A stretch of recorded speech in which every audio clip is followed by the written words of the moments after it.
Sir, आप आज जनता के बीच में पहुंचे हैं, क्या कुछ जानकारी मिली है? क्योंकि ये मामला जो है सर्वोच्च न्यायालय में इस वक्त विचाराधीन है। मैं आज 4 दिन के बाद यहाँ पर पहुंचा। मैं ये सोच रहा था कि हम तत्काल ऐसे मौके पर मतलब सरकार से पहले हम पहुंचे, ये उचित नहीं है। पहले सरकार को उचित समय दिया जाना चाहिए कि सरकार ऐसे मामलों का निराकरण अपने स्तर से कर ले। तो हमने 4 दिन का सरकार को समय दिया। आज 4 दिन के बाद भी जब सरकार कोई निराकरण की ओर नहीं बढ़ रही है, लोगों से कोई बातचीत नहीं हो रही है, कोई समाधान का रास्ता नहीं खोजा जा रहा है, तो तब लोगों के पास मैंने आना उचित समझा। और मैं लोगों को ये कहना चाह रहा हूँ, यहाँ के लोगों को, कि जो भी न्यायिक असिस्टेंस मतलब लीगल असिस्टेंस की उन्हें आवश्यकता होगी, हम लोग उनको वो न्यायिक वो लीगल असिस्टेंस देंगे।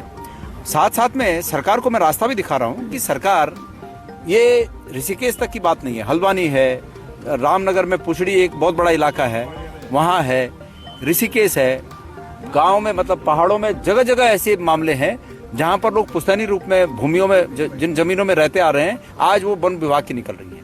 इतने सालों से सरकार को पता नहीं था।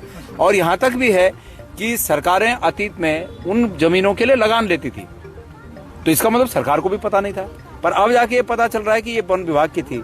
तो ऐसे में सरकार के पास शक्तियां निहित हैं। सरकार भारत सरकार में प्रस्ताव भेजकर, विधानसभा से प्रस्ताव पास करके सदन को भेज सकती है, भारत सरकार को भेज सकती है कि चूंकि उत्तराखंड में 65% जंगल की भूमि है, वन भूमि है, ऐसे में हमें राहत दी जानी चाहिए। और जो लोग अतीत से यहाँ बसे हुए हैं, उन लोगों को ये राहत देकर वो जमीनें उनके नाम पर कर देनी चाहिए। सरकार को ये करना चाहिए, तो रेगुलर कर दें सरकार जमीनें।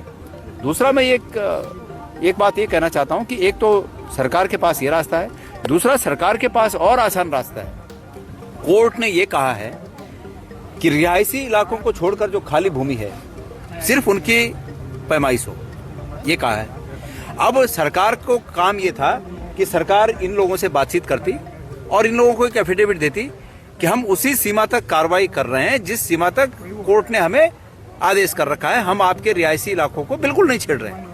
अगर ये बात होती तो ये पार्षदगण जो हमारे साथ आज यहाँ पर हैं, ये अपने लोगों को समझाते कि भाई जो खाली जमीनें हैं उनको छोड़ो ना, हमारे जो घर बने हैं, अहाता बना है, और जितना हमारा कब्जा है उसको छोड़कर, और हमें आने जाने के लिए रोड को छोड़कर बाकी सरकार जो करे करे, हमें मत छेड़ा जाए। यही तो है ना आप लोगों की मांग, लोग यही चाहते हैं। सरकार अगर इस आशय से आप लोगों के पास आए तो अभी भी समाधान का रास्ता खुला है, तो सरकार आए और ये समाधान करे, तो लोग उसका विरोध क्यों करेंगे? लोग तो, मैं यहाँ आया हूँ, मुझे तो बड़ी खुशी हुई कि ये लोग कह रहे हैं कि भाई हमें इसमें दिक्कत है, हमें इसमें दिक्कत है कि हम जो यहाँ बसे हैं हमें न उजाड़ा जाए। और सरकार का एक कर्तव्य ये भी होता है कि लोगों को न उजाड़ा जाए, हर एक वो संभावना तलाशी जाए जिससे कि लोग को प्रभावित न हो।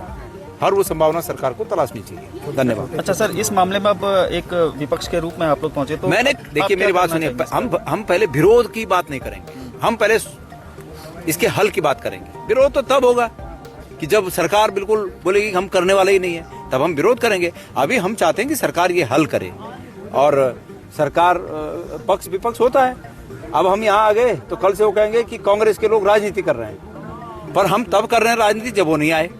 उन्होंने ये जगह खाली छोड़ी तो हमने आके भर दी, और मैं उन्हें मौका दे रहा हूँ, गणेश गोदियाल और हम सब लोग, कांग्रेस के लोग सरकार को मौका दे रहे हैं कि इस ऋषिकेश क्षेत्र में और पूरे उत्तराखंड में वन भूमि के मामले में जो राजनीति कांग्रेस कर रही है, सरकार के पास मौका है कि सरकार हमसे भी बड़ी राजनीति करे। और हमसे बड़ी राजनीति क्या होती है? वो रेगुलर कर दे, और फिर वो राजनीति करे कि देखो हमने कर दिया, हमें खुशी है, करे ना। हम तो मौका दे रहे हैं उन्हें कि करो, इनका काम करो और तब राजनीति करो।